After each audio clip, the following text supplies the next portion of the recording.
সুন্দর উল্টো উল্টো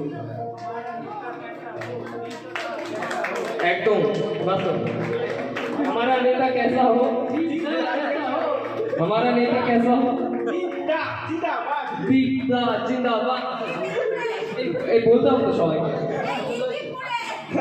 দিদি ভুললে আচ্ছা বলি যেটা হচ্ছে আমি তো একটা চরম একটা দুর্ঘটনা থেকে আমি ফিরে এসেছি।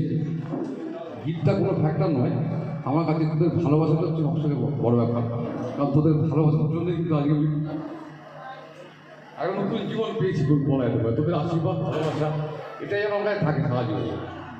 আমার কাছে গীতটা ফ্যাক্টর নয়, কিন্তু তোদের ভালোবাসাটা যেন সারা জীবন থাকে। হয়তো তোরা কাজের সুবাদে এখানে চলে যাবে, কিন্তু তোদের মনের মধ্যে যে জায়গাটা আমার থাকবে সেটা যেন সারা জীবন থাকে। হ্যাঁ, কাজের সুবাদে তোরা চাকরির সুবাদে চলে যাবে নিশ্চয়ই, কিন্তু এই সঙ্গীত এই যে কী জিনিস এ ভাষায় প্রকাশ করা যাবে না। মানে সঙ্গীত এমন একটা জিনিস মানুষকে নতুন জীবন দেয়। তো তোদের এই ভালোবাসার জোরেই কিন্তু আমি আজকে দাঁড়িয়ে আছি, তবে কবে চলে গেছে, 1 বছর হয়ে যাবে। তো আজকে আমার 1 বছর একদিন হবে না, একদিন কি 2 দিন হবে। তো ওদের